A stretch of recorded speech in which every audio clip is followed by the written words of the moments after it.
गौरी के गिरिजेश के प्यारे पुत्र गणेश, सहित शारदा नर्मदा आओ हृदय प्रदेश।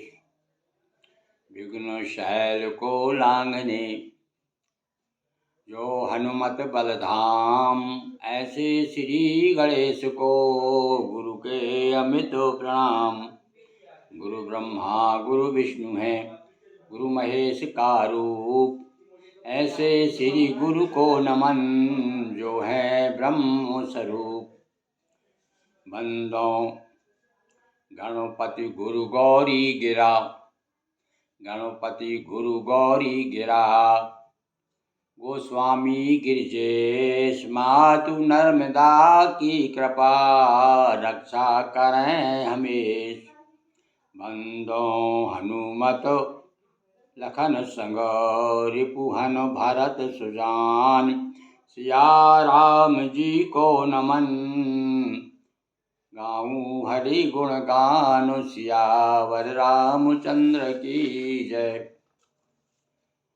हाँ प्यारे मानस प्रेमी सज्जनों, अब हमारे गोस्वामी जी 42 दोहे से 43 दोहे में एक बार पुनः अपनी दीनता बता रहे हैं और साथ साथ में रामचरित्र रूपी जल, राम कथा का जो जल है, उनका राम जी का जो यश है, कीर्ति है, इसे जल कह रहे हैं। और ये कैसा जल है उसकी महिमा बताते हैं। जो इस बारे ना क्या है, जो मानस बारे ना जो आगे लिखा है उन्होंने, जो इसमें डुबकी नहीं लगाएगा वो जो है कलयुग के द्वारा ठगा जाएगा, यानी कलयुग और उसको जो है उसकी हालत खराब कर देगा जो इससे दूर रहेगा। तो ये उनकी गोस्वामी जी की मान्यता है कि भैया देखो, यदि इसे कलयुग रूपी रोग से आप बचना है आपको, तो सबसे बड़ी औषधि आपके पास में है, वो है राम रस, भगवान राम जी का यश। यदि आपके पास में है तो फिर ये कलयुग रूपी बीमारी आपके पास में नहीं आएगी। तो अब देखिए क्या कहते हैं वो, अवलोकन बोलन मिलन प्रीति परस्पर हास, भायप भले चहु बंधु की जल माधुरी विश्वास। जो भगवान राम रूपी यश का जो जल है वो कैसा है, बताया उन्होंने, मैं रूपक बताया ना, आपको बताया था पहले एपिसोड में कि वो कथा का रूपक बनाया उन्होंने, बताया को कथा के माध्यम से बता दिया कि ये जल कैसा है राम जी का। अब बताया कि अवलोकन बोलन मिलन, जिस प्रकार से भगवान राम अपने भाइयों से मिलते हैं, अपने परिवार में किस प्रकार से परस्पर व्यवहार करते, कितनी मधुरता उस व्यवहार में, ऐसे ही ये जो जल है राम रूपी जो कथा का जो जल है, ये वैसे ही मधुर है। और अब क्या कहते हैं देखिए, अब इस दोहे में आगे 42 से आगे कहते हैं कि आरती विनय दीनता मोरी, लघुता ललित सुबारी न थोरी। अब भैया देखो, जल में हल्कापन होता है, जल भारी होता है तो पाचक नहीं होता, ऐसा बताया ना। तो जो हल्कापन में, जल में सबसे बड़ा हल्कापन देखो, मेरी दीनता देखो। और वाकई में कितनी दीनता दिखाई है उन्होंने। अपना लगभग एक महीना हो गया भाई, एक महीने से तुलसीदास जी अपनी एक हर चौपाई में अपनी दीनता, अपनी विनम्रता, अपनी दास्ता और आरती विनय विनम्रता और अपना कितना दुखी हृदय को और जो है सांत्वना देने के लिए भगवान के प्रति जो है समर्पित भाव बताया, कितना समर्पण है उनका। और राम के प्रति नहीं, राम के द्वारा जो रचना की गई है, सारा संसार जो भगवान ने रचा है, और वो भी उनको, उसमें भी उन्होंने राम के दर्शन किए हैं। अद्भुत ऐसा तो लघुता ललित सुबारी न थोरी। तो क्या इसके कारण लघुता, जो मेरी लघुता है, ये सुबारी यानी जो अच्छा जल है, और वो उसमें हल्कापन नहीं है क्या, तो वो हल्कापन है, मतलब वो स्वच्छ है, मीठे और पान करने लायक है, पाचक भी है, यहाँ मतलब हल्केपन से ये है। अद्भुत सलिल, कैसा सलिल है, कैसा जल है, अद्भुत है, गुणकारी है, गुण करने वाला, आस प्यास मनोमन और मन का मैल दूर करने वाला, और आशा रूपी जो प्यास है उसको बुझाने वाला है।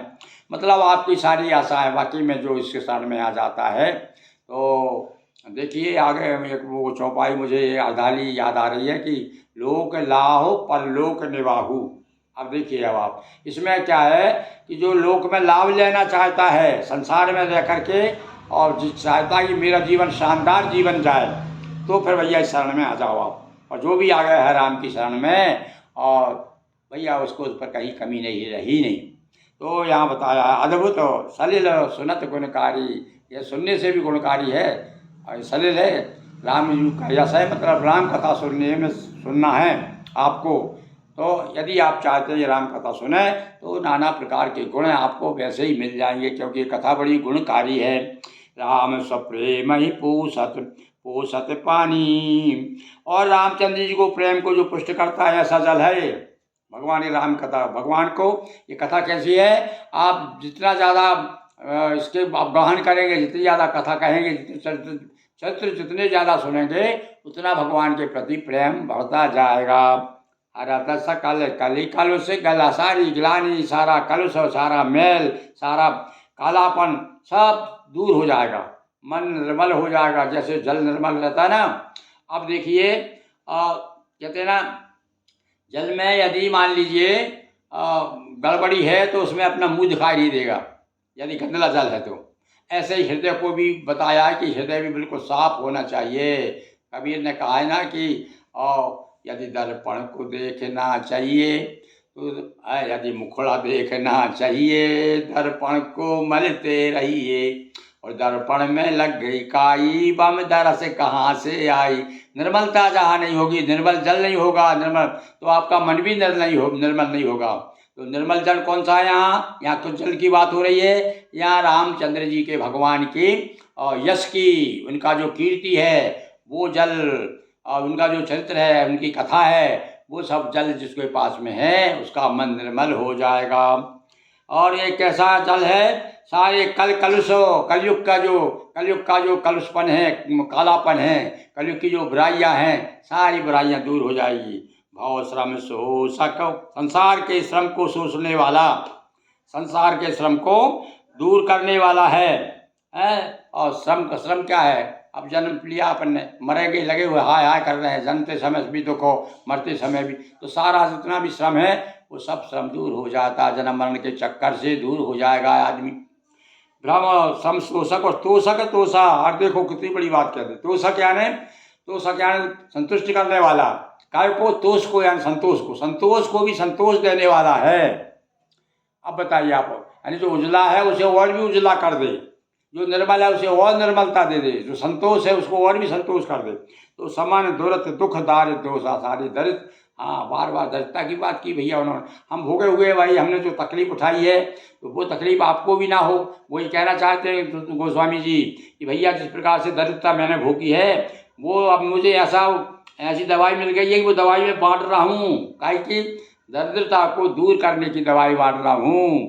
तो वो दवाई क्या है, वो कौन सा जल है जो मैं आपको पिला रहा हूँ, इससे समान दुख दारिद्र दोषा, सारे दोषों दरिद्रता ताप पाप संताप सब दूर हो जाएंगे, ऐसा जल है।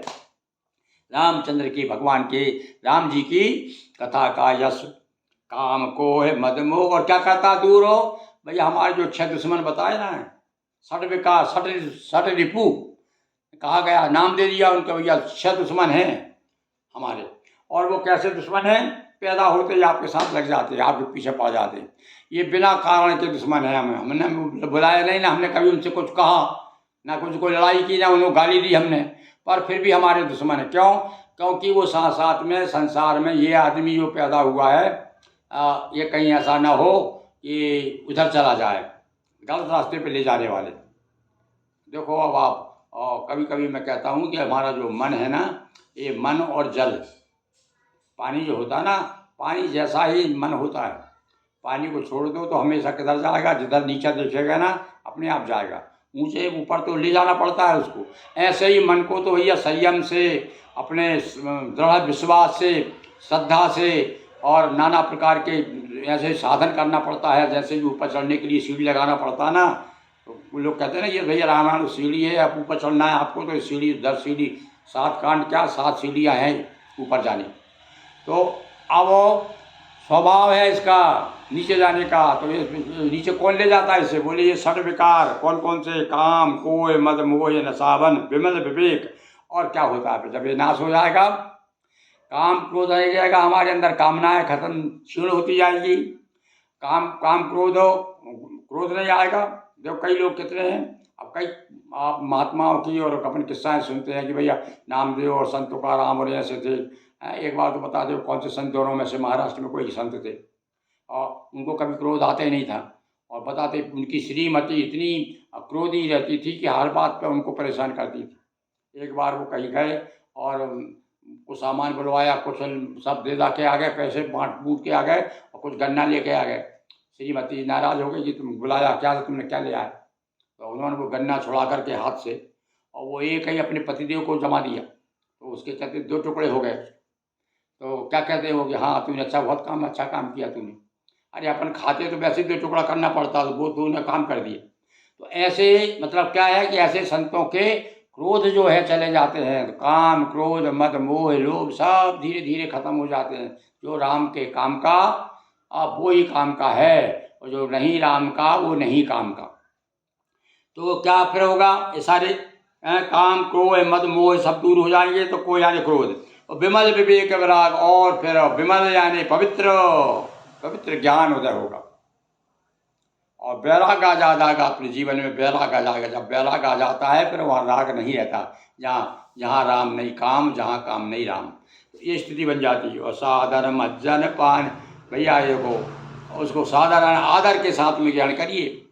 राम कथा को, राम जी के यश को, कीर्ति को रूपी जल जो है उसका जब मज्जन करेंगे अपन, तो मिटाई ताप, जब इसमें स्नान करेंगे, अब ग्रहण करेंगे, इसको पिएंगे, तो क्या होगा, मिटाई पाप परताप हियते, ये में हृदय में हमारे जो पाप ताप संताप है ना, वो धीरे धीरे सब दूर हो जाएंगे।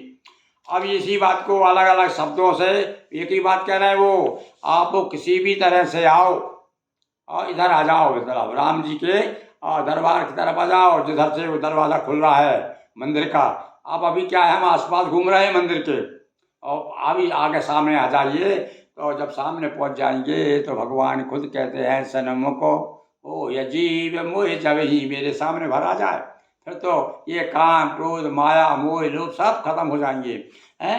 जिन यही बार न मानस धोए, और जिन्होंने इस जल से अपने हृदय को नहीं धोया वे तो कायर, उनको कायर कह रहे हैं तुलसीदास जी, बड़े भैया वीर भैया देखो त्याग करना भी बहुत बड़ी वीरता है, इसलिए क्या रहा वो तो कायर है। और क्या है, कलिकाल भिगोए, कलिकाल अपने आप उसमें डुबा देगा, अपने जो उसका जो मतलब बुराइयों का जो पात्र है ना, और उसको पकड़ पकड़ डुबा देगा।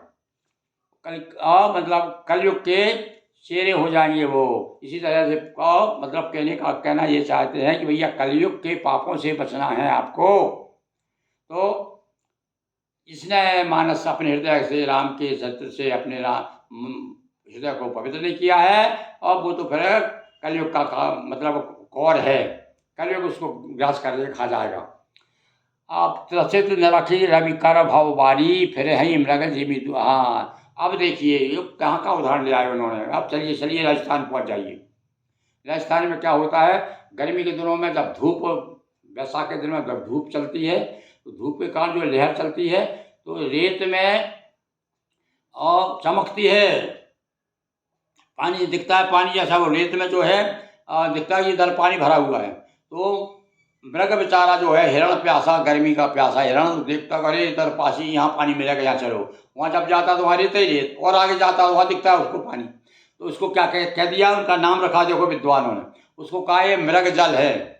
देखिए आप, जल है पर कौन सा मृग जल, मृग जल का मतलब जल दिखेगा, जल है नहीं। तो ऐसे ही बताया, उदाहरण दिया कि त्रिशित ने रखे रवि कर भवभारी, सूर्य की किरणों के कारण रेत पर जो वो चमक पड़ती है तो उससे पानी का आभास होता है। अब देखिए अब कहाँ का उदाहरण राजस्थान का दे दिया उन्होंने कि जैसे हिरण व्याकुल होकर के फिर ही मृग जिमी जीव दुखारी, जैसे हिरण घूमता रहता है कि अरे यहाँ पानी है, यहाँ पानी है, और पानी यानी कहीं है नहीं है वहाँ, तो क्या सूर्य किरणें पड़ रही रेत पर, उसके कारण भ्रम है, उसका जल का भ्रम, इसलिए उसको मृग जल कहते हैं।